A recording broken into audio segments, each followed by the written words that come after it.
이미 말씀드린 대로 저는 오늘부터 우리 예수 믿고 구원받아 하나님의 자녀가 된 모든 자들은 어떻게 살아야 되는지, 어떤 신앙인이 되어야 되는지에 대한 내용을 8차례에 걸쳐서 한번 말씀을 드리려고 합니다. 저의 1년 설교 계획표 속에 들어있는 그대로 오늘부터 8번 말씀을 전하려고 하는데, 그저 대충 남에게 보이거나 아니면 혹시 위선적 신앙으로 살려고 하는 그런 모습에서 이제 벗어나서 최대한으로 하나님이 원하시는 것이 무엇인지를 좀 알고, 그리고 행동으로 옮기는, 실천하는 그리스도인이 되기를 바라는 그 마음을 가지고 오늘 첫 번째로 돕는 자, 두 번째로 다음 주에 주는 자, 약한 자, 진실한 자, 지키는 자, 세우는 자, 전하는 자, 그리고 마지막으로 이기는 자라는 이런 제목을 가지고 말씀을 준비하여 나누려고 하는데, 그래서 여러분 말씀을 좀 사모하는 마음을 가지고 그리고 특별히 말씀을 준비하고 전하는 저를 위해서 좀 기도해 주시기를 바랍니다. 우리는 기도하는 자들이잖아요. 하나님께 기도합니다. 문제 해결을 위해서, 건강을 위해서, 소원하는 것을 얻기 위해서, 그리고 영혼 구원을 위해서, 선교를 위해서, 내 필요를 위해서, 아니면 그 누군가를 대신해서 중보 기도를 하면서 나름대로 저는 제 위치에서, 여러분 위치에서 기도 생활을 하고 있습니다. 그런데 오늘 본문을 가만히 보니까 하나님, 나로 하여금 돕는 자가 되게 하소서라는 그런 기도 해보신 적 있는지 모르겠어요. 나로 하여금 돕는 자가 되게 해주세요. 나보다는 남을 돕는 자가 되길 원하고, 내 이익보다는 타인의 이익을 위해서 살게 해주세요라는 그런 기도 해본 적이 있는가? 질문 던지고 싶은 거예요. 저를 비롯해서 대부분의 우리 기도는 어떻습니까? 나 자신과 내 가족의 필요와 만족을 위한 기도는 정말 잘해요. 끊이지 않고 잘하는데, 하지만 남을 돕는 자가 되게 해달라는 기도, 어쩌면 아주 생소할 정도로 해보지 않았던 그런 기도라 낯설기도 하고, 저런 기도문이 있었는가라는 생각이 들 수도 없잖아 있을 터인데, 매우 특별하고 아무나 할 수 없는 내용이라는 생각이 들 수 있을지도 모르겠습니다만은, 그래서 저는 이 말씀을 기초로 해서 이제는 우리의 기도 내용도 좀 미래지향적이고 타인 중심의 기도로 좀 바꿔야 되지 않을까라는 생각을 저 스스로 하게 됐고, 그걸 오늘 여러분과 좀 나누려고 합니다. 함께 읽은 시편 30편 한 절만 읽었지만요, 시편 30편 전체를 보면요, 다윗 일생 평생 동안에 자신을 지켜주신 하나님의 은혜를 감사하는 마음을 담아서 찬양 시로 지은 바로 내용들이 바로 그겁니다. 찬송시죠. 찬송시. 거기를 요약해 보면요, 감사하는 조건 3가지가 있습니다. 3가지. 첫 번째, 고통 중에 외치는 소리를 들어주심에 감사했어요. 자, 2절 한번 보실래요? 이렇게 말합니다. 여호와여, 내 하나님이여, 내가 주께 부르짖음에 나를 고치셨나이다. 여호와여, 주께서 내 영혼을 수월에서 끌어내어 나를 살리사 무덤으로 내려가지 아니하게 하였나이다. 영혼을 살려주신 하나님께 감사하는 다윗. 무슨 얘기예요? 어렵고 힘든 상황에서 부르짖는 다윗의 기도를 들어주심에 대한 감사를 했다라는 것이죠. 여기 보면 스올이라는 단어가 나와요. 아까 우리 오전에 성경 공부 시간에도, 아침에 성경 공부 시간에도 스올이라는 단어를 우리가 읽었는데, 그죠? 이 스올이라는 단어는 히브리어로 그리스와 연결해서 하데스라는 단어를 씁니다. 하데스. 성경에 70회 많이 등장하는 단어인데, 두 단어가 모두가 다 죽음과 관련된, 하데스라는 단어가 죽음과 관련이 되어 있는 단어인데, 구덩이, 음부, 죽음, 지옥, 이렇게 번역을 하고 있죠. 그 정도로, 자, 제가 지금 단어 설명을 하자는 것이 아니라 그 정도로 다윗의 상황이 정신적으로나 육체적으로 힘들었다는 것을 표현하는 것인데, 지옥에 갈 정도로, 음부에 떨어질 정도로 힘든 형편에 처해있던 자기 자신을 지켜주시고 건져주신 하나님께 감사했던 내용이 2절에 소개하고 있고요. 두 번째는요, 지금보다는 내일, 불행보다는 기쁨을 주신 하나님께 감사했습니다. 자, 5절 한번 보세요. 그의 노여움은 잠깐이요 그의 은총은 평생이로다. 저녁에는 울음이 깃들일지라도 아침에는 기쁨이 오리로다. 하나님의 노여움은 잠깐이지만 한없는 은총은 영원한 것이다. 저녁에는 어렵고 힘들어 눈물 흘리는 일이 생길지 모르겠지만 하나님의 은혜를 받고 난 아침에는 문제 해결과 기쁨이 올 것이다. 그리고 또 실제로 그런 것들을 경험했던 다윗이 자기 인생의 신앙의 고백을 가지고 하고 있는 말을 우리가 보게 되죠. 자, 이 말은 무슨 말인가 하면요, 하나님은 다윗뿐 아니라 택하신 백성들 여러분과 저 하나님의 자녀들에 대한 관심과 사랑이 무한하고 끝이 없다라는 얘기예요. 하나님은 어떤 분이십니까? 진노하시고 멸망시키시려는 분이 아니라 은혜 베푸시고 기쁨을 주시는 분이라는 것을 여기에서 표현하고 다윗은 감사하고 있는 것이고, 여러분과 저도 그렇게 살아가라는 얘기예요. 그런 믿음, 하나님을 믿는 믿음을 가지고 살아가라는 것이고, 세 번째 이게 중요하더라고요. 교만하여 범죄할 때 깨닫고 눈물 흘려 회개하니 하나님은 용서해 주셨고 그 용서받았음에 대한 감사를 했습니다. 예. 다윗은 어땠어요? 한때 모든 것들이 잘 풀렸잖아요. 부족함이 없었지 않습니까? 그때 교만했었어요. 자만심이 강했었습니다. 그거를 성경에도 말하잖아요. 6절 한번 보세요. 6절에 이렇게 말합니다. 내가 형통할 때에 말하기를 영원히 흔들리지 아니하리라 하였도다. 자, 우리가 한 절 잘 읽어봐도요, 다윗이 얼마나 잘 풀렸는지, 또 자기 풀린 자기 위치, 자기의 모든 완벽한 생활을 자신있게 지금 자랑 비슷하게 하고 있는 것을 보게 되는데, 그죠? 일취월장했고 만사 형통함으로 세상 부러울 것 없었던 다윗, 자신이 소유한 이 부귀 영화는 영원할 것이다 라는 착각에 잠깐 빠져 있었던 것을 우리가 보게 된단 말인데, 마찬가지예요. 의외로 많은 사람들은 형통하고 잘 풀릴 때 하나님 없이도 된다라는 교만에 빠지게 됩니다. 그리고 내가 이루어 놓은 업적, 내가 만들어 놓은 바벨탑 같은 것은 절대 무너지지 않을 것이라는 자신감에 빠져 있는 자들이 없지않아 있는데, 보게 되는데, 그죠? 아니다라는 겁니다. 여러분과 제가 이 말씀을 통해서 정말 알아야 되는 절대적인 진리가 있는데, 그게 뭔가, 참된 여호와 신앙은요, 그러니까 하나님을 제대로 인격적으로 만난 자들은 잘 될 때, 형통할 때, 모든 것들이 잘 풀릴 때, 그때가 아니라 어려울 때, 힘들 때, 내 맘과 내 뜻대로 안 풀리는 그때 나의 연약함을 인정하고 전능자 하나님께 돌아섰을 때, 모든 것을 하나님께 맡기고 의지할 때, 그때서야 하나님을 바르게 믿게 되고 바른 신앙심을 갖게 되는데, 결국 뭡니까? 다윗은 형통하고 잘 풀리는 그것이 아무것도 아니다라는 것을 깨달았고, 인생의 쓰디쓴 맛을 경험하면서 회개를 하게 되고, 그 회개를 통해서 하나님께로 돌아서게 됩니다. 그리고 감사를 했던 것을 봅니다. 그리고 이런 고백을 하잖아요. 11절에 주께서 나의 슬픔이 변하여 내게 춤이 되게 하시며 나의 베옷을 벗기고 기쁨으로 띄우셨나이다. 예? 슬픔을 춤으로 바꿔주시고 베옷을 기쁨으로 바꿔주신 하나님께 감사하는 다윗의 고백. 형통하고 잘 풀린다고 교만했던 자기 자신이 잘못 살아왔음을 인정하고 지난날을 눈물로 회개로 돌아서서 하는 이 고백, 이것을 우리가 보면서 여기에 저와 여러분도 이런 믿음을 가져야 되지 않겠는가라는 우리 도전을 가져보자라는 거예요. 파란만장한 인생의 과정을 거친 다윗, 우리가 성경에서 찾을 수 있지 않습니까? 그가 오늘 하고 싶은 얘기가 거의 세 가지 감사 조건도 있었지만, 그가 오늘 이 아침에 여러분과 저에게 하고자 하는 말은 이겁니다. 10절이에요. 함께 봉독한 말씀. 여호와여 들으시고 내게 은혜를 베푸소서, 여호와여 나를 돕는 자가 되소서 하였나이다.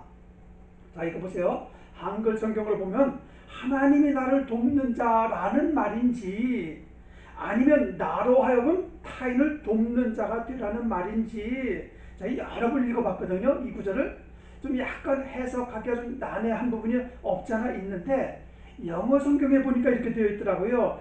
Hear, O Lord, and be merciful to me. O Lord, be my help. 라고 영어 성경에 보니까 정확해요. 나에게 은혜를 베풀어 주시고 나의 도움이 되시는 하나님으로 이해하기가 쉽게 되더라는 겁니다. 그러니까 시편 전체를 볼 때에 다윗이 가장 많이 외쳤고 고백했던 내용 중에 하나가 뭡니까? 자신을 도우신 하나님. 네. 그 하나님을 찬양하면서 그 이름을 높이고 있는 거예요. 나를 도우신 하나님. 하나님의 도우심에 대해서 수도 없이 외쳤고 수도 없이 부르짖었고 수도 없이 찬양을 했고요. 그리고 그것을 시로 적었고요. 글로 적었고요. 그래서 참 시편에 거의 다가 다윗의 이야기가 많이 기록되어 있지 않습니까? 예를 들어 볼게요. 시편 27편. 주의 얼굴을 내게서 숨기지 마시고 주의 종을 노하여 버리지 마소서. 주는 나의 도움이 되셨나이다. 자신을 도우셨던 하나님을 찬양하고 있습니다. 나를 떠나지 마시고 외면하지 말아달라는 간절함이 담긴 고백의 찬양을 볼 수가 있고요. 63편에도 이렇게 고백을 합니다. 주는 나의 도움이 되셨습니다. 내가 주의 날개 그늘에서 즐겁게 부르리이다. 암탉이 새끼를 품듯이 그 새끼가 어미 암탉 품에서 정말 아무 근심 걱정 없이 행복하듯이 그 크신 하나님의 품 안에서 누리는 기쁨을 다윗은 찬양을 했습니다. 그리고 또 하나 그 유명한 여러분과 제가 암송하는 구절이기도 하죠. 내가 산을 향하여 눈을 들리라. 나의 도움이 어디서 올까? 나의 도움은 천지를 지으신 여호와에게서로다.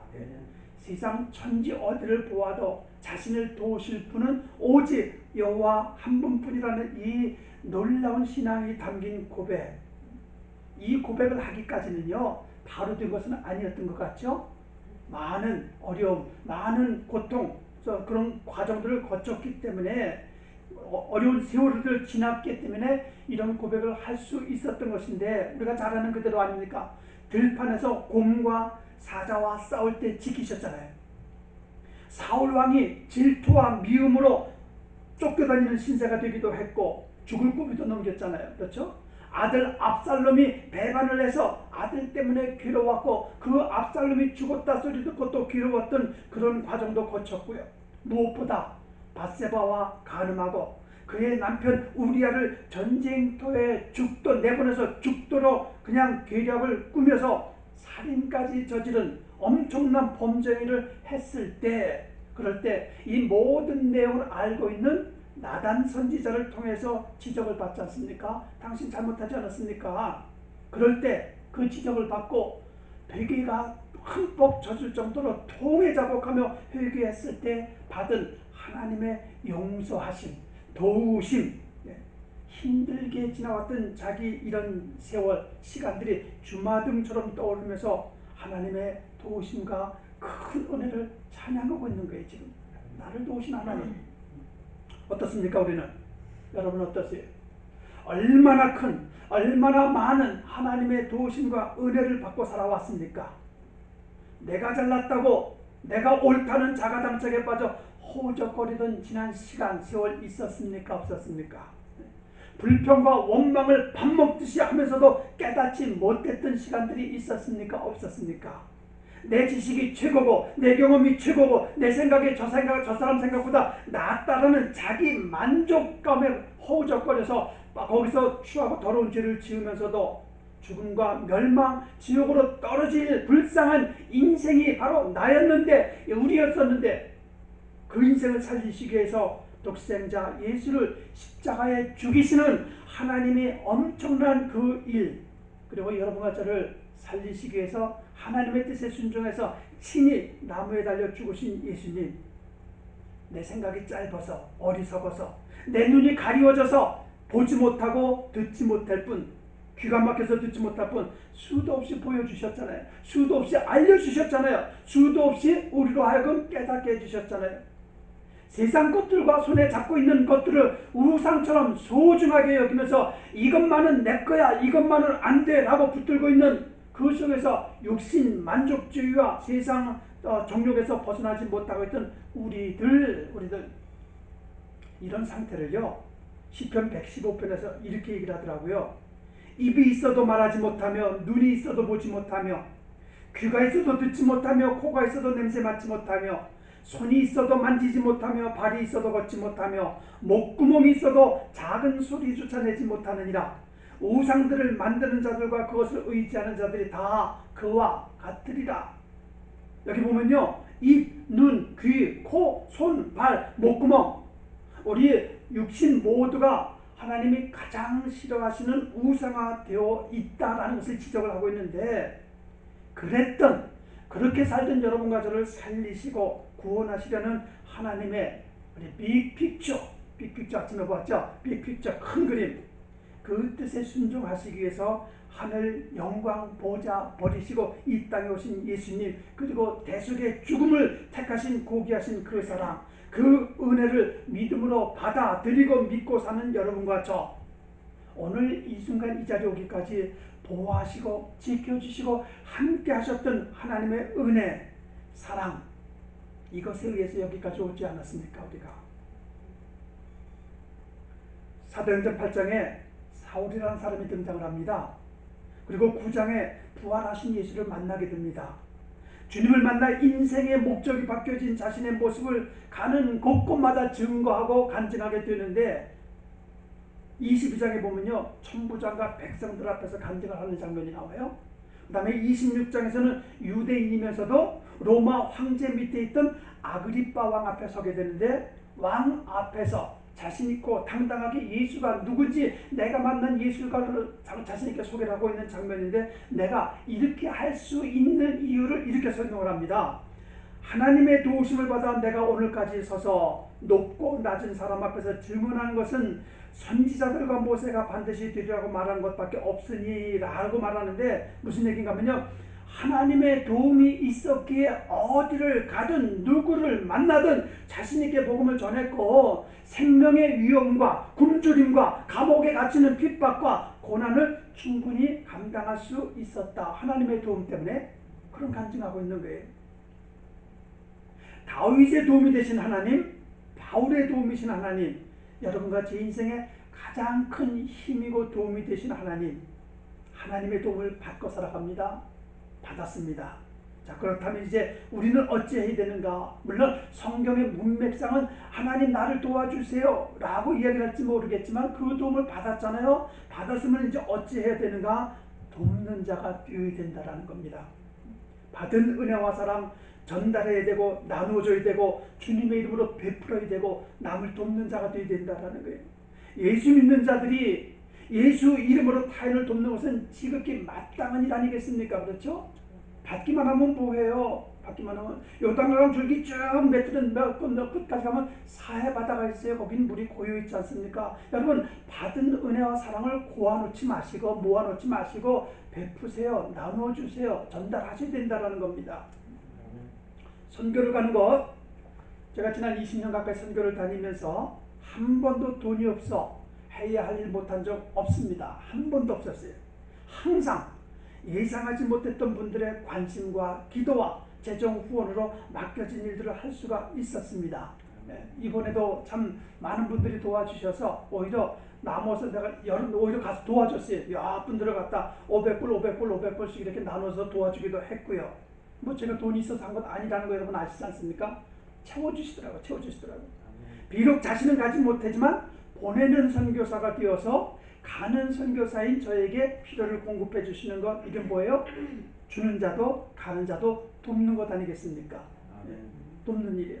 가서 선교가 가서 말씀을 전하고 복음을 전해서 죽은 영혼을 살리는 일, 그리고 예수 믿고 구원받은 자들 말씀을 배우고 싶고 알기 원하는 그들에게 가서 또 말씀을 가르치는 일, 이거 돕는 것 아니겠습니까? 큰 도움이죠. 그렇죠? 적은 것이지만 갈 때마다 꼭 선물을 준비해 갔잖아요. 선물 준비하여 주는 것도 또 다 도움을 주는 것이고, 그렇죠? 이것뿐이겠습니까? 우리 일반 생활도 보자고요. 누군가 필요를 위해서 내 시간, 내 물질을 내는 거, 이거 돕는 것 아니겠습니까? 교회 필요를 채우기 위해서 관심을 갖는 거 돕는 것 아니겠어요? 목사님과 성도들을 생각하면서 정성껏 준비한 반찬 하나 해오는 거 돕는 거예요. 이것도요. 설거지하는 거, 청소하는 거 별것 아닌 것이 아니라 희생과 헌신을 통해서 이것도 돕는 일이에요. 라이드가 필요한 사람 도와서 가서 픽업해 주는 거, 관공서 일을 봐주는 거, 자기 힘이란 능력으로 할 수 없는 그 일들을 알고 눈 감는 것이 아니라 대신 해주는 것, 또 어렵고 힘들게 사는 자들 옆에 있어주는 거, 그리고 따뜻한 말 한마디, 격려 한마디 해주는 거, 그거 다 뭐예요? 돕는 일 아니겠습니까? 우리는요 돕는 자가 돼야 돼요. 돕기 위해서 살아야 됩니다. 왜 그렇습니까? 여러분과 저는 하나님의 도움, 하나님의 은혜를 받았기 때문이에요. 받아도 무척 많이 받았어요. 받았으면 어떻게 됩니까? 나누어야 될 것 아니겠어요? 베풀어야 될 것 아니겠습니까? 자, 다시 한번 생각해봐요, 여러분요. 우리가 지금까지 살아오면서 수많은 사람들에게 우리는 일반적인 생각을 해보더라도 도움을 받으면서 살아왔어요. 물론 나도 도운 적이 있겠지만 도움 받은 것도 많습니다. 그렇죠? 낳아주시고 길러주신 부모님의 도움 때문에 여러분과 제가 살아가고 있고요. 가르치고 인도해 주신 선생님의 도움을 받았기 때문에 우리가 1 더하기 1은 2라는 공식을 배울 수 있는 것이고요. 미래와 장래에 대한 이야기를 친구들끼리 나누었던 친구의 도움도 있었을 것이고, 직장생활하면서 동료들에게 받은 도움도 있을 것이고, 사회생활에서 만난 이웃에게 도움받은 적도 있을 것이고, 진지하게 생각해보면요, 저도 그럴 것이고 여러분도 그럴 것이고 누군가의 도움이 있었기에 오늘 이 자리까지 다 왔으리라 생각합니다. 아멘. 그래서 다시 말하지만 무엇보다 하나님의 도우심과 지키심에 우리는 이 험한 세상에서 낙오자가 아닌 승리자로 살아왔다라는 고백을 할 수 있는데, 세상 사람들은요 자신의 노력과 수고로 살아왔고 지금도 나는 내 힘으로 내 실력으로 내 능력으로 살아갈 거야 라고 말할 수 있을지 모르겠지만 아닙니다. 우주 만물을 창조하신 여호와 하나님을 믿는 여러분과 저는 생각이 달라야 돼요. 좀 전에 말씀드린 대로 나의 도움이 어디서 옳고 나의 도움은 천지를 지으신 여호와에게서로다 라는 이 믿음이 우리 신앙의 인생의 뿌리가 되어야 되고, 그리고 받은 그 도움을 나누어주고 베풀면서 살아가는, 그래서 그럴 때마다 간증거리가 나와야 돼요. 자랑이 아니라 간증거리가 나와야 되고 그런 신앙이 되어야 된다는 거죠. 잘 아시는 대로 대부분의 약소국들은 이웃의 강대국의 도움을 받고 살아왔습니다. 그리고 살아가는 나라도 많고요. 아프리카 같은데 북한 같은 경우 뭐 여지없죠. 33년, 우리 한국만 생각해 보자고요. 33년 일제 강점기, 그리고 북한의 남침으로 인한 전쟁, 그에 따른 가난, 질병 얼마나 힘들었습니까? 그럴 때 연합군과 미국의 도움으로 지금은 선진국 대열에 합류해서 잘 사는 나라가 됐잖아요. 이제는 어떻게 됐습니까? 당당하게 남을 돕는 나라가 됐어요. 이거 큰 축복 아니겠어요? 월남 전쟁에 참여해서 도왔잖아요. 기술력이 부족한 중동 지역에 가서 건물을 짓거나 다리 놓는 도움을 주고 있지 않습니까?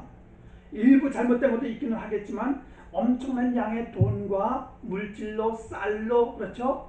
이게 북한을 돕기도 했고요. 아프리카 난민들에게 의약품, 의료진들을 파송해서 돕기도 하고요. 이제는 명실공히 돕는 위치에 있던 나라가 돕는 나라로 바뀌어진 이 축복된 우리 대한민국을 생각한다면 그만큼 성장했다는 것 아니겠어요?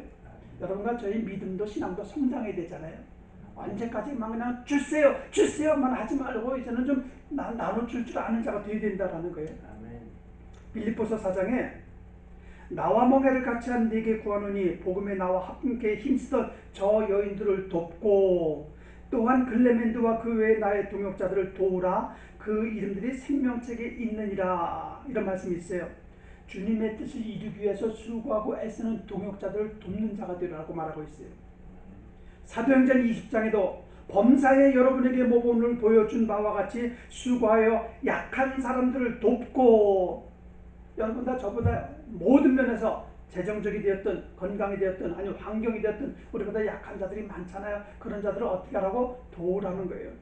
그 말씀대로 돕는 자가 성숙한 그리스도인이 될 수 있다는 겁니다. 그래서 바라옵기는 이제 우리 모두는 도움을 받는 것보다 도움을 주는 일을 더 많이 해야 되겠다는 생각의 변화, 그리고 행함으로 옮기는 믿음의 결단을 가지고 하나님을 기쁘시게 하는 성도의 삶이 되어지기를 주님의 이름으로 축원드리겠습니다. 기도하시겠습니다.